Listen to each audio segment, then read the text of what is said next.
All right then. Let us begin the experiment. Fight!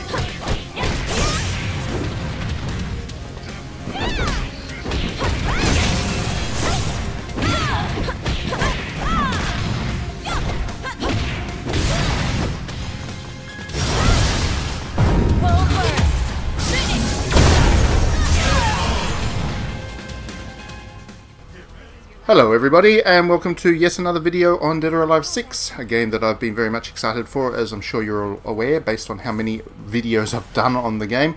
But this video is actually on the full release, so I've had a chance to go along and play the full version of the game ahead of its March 1 release later on this year, a little over a month from now.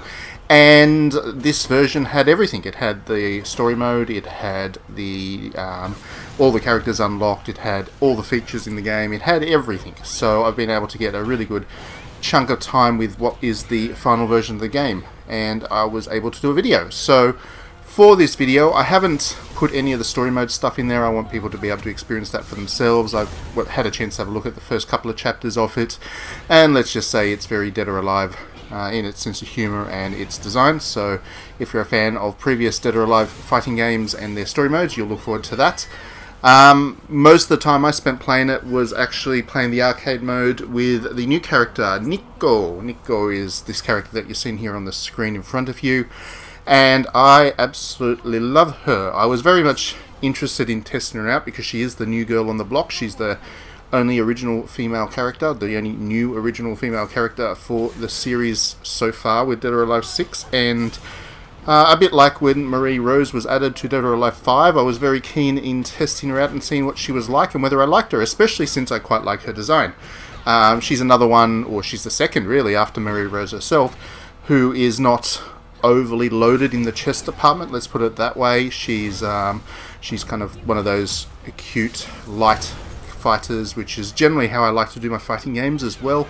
I'm a big fan of Talim over on Soul Calibur and Cassie Cage on Mortal Kombat, so yeah, NiCO seemed to fit in the kind of the mold of the fighting characters that I like to use. So yeah, I was keen to see if she performed as well as she looked, and I'm happy to say that she does. I think she'll definitely be one of my most used characters with Dead or Alive 6, and yeah, I'm looking forward to spending more time getting to know her and her moves with the full game. So I played it for about an hour and a half or thereabouts, the arcade mode. I put the difficulty setting on about middle, I think it was 5 I put it on, 5 of 9. So if you're watching this, you'll get a sense of, I guess, how the AI plays, you know, at roughly the mid-tier difficulty setting. It's not too hard, I didn't lose too many matches, but of course, you know, I always make stupid mistakes when I play fighting games because I'm usually enjoying just about everything else but the fighting, and I certainly did that with this one as well. NiCO takes a little bit of time to get used to, I want to say. She's got a lot of her range of moves seems to be not about an endless flow from one attack to another. She has a couple of kind of leading attacks to something zappy with her lightning ability, and that zappy thing generally hits pretty hard.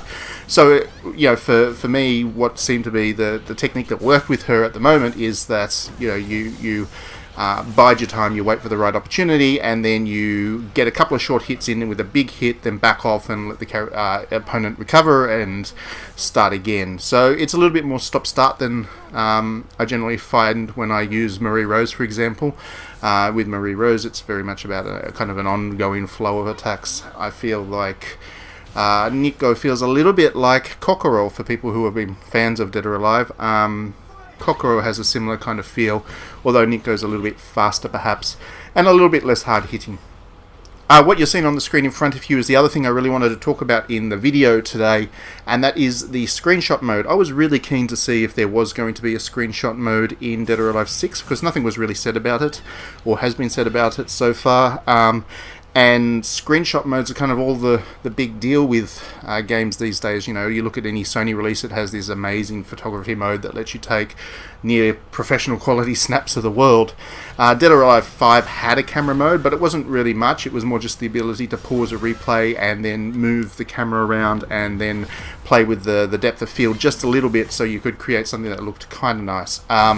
Unfortunately, and this is the one disappointment I've had with Dead or Alive 6 so far, that camera mode is back. There's just not that much to this. You can pause the game in the middle of a replay, you can move the camera around, as you can see I'm doing right here, and you can take a screenshot. You can adjust depth of field, but that is about it. And I'm a little bit disappointed about that, because Dead or Alive 6 is all about the characters and the character fighting and the interactions and the sexiness of it all. You know, they've got these characters which have all this gorgeous sweat rolling off them at the end of a battle. NiCO especially, with those hot pants, her legs get all sweaty by the end of a battle, and it's a very sexy effect. And the developer's not done anything to really kind of enable us to really take advantage of that and get really, you know, going with the gravure style photo shoot, which is what I was hoping was going to be in there beforehand. But, you know, complaining about a photo mode is probably a pretty easy thing to complain about, and it doesn't really matter that much in the gameplay. So for everything else, Dead or Alive 6 is definitely worth getting excited for and looking forward to the March 1 release. Thanks very much for tuning in.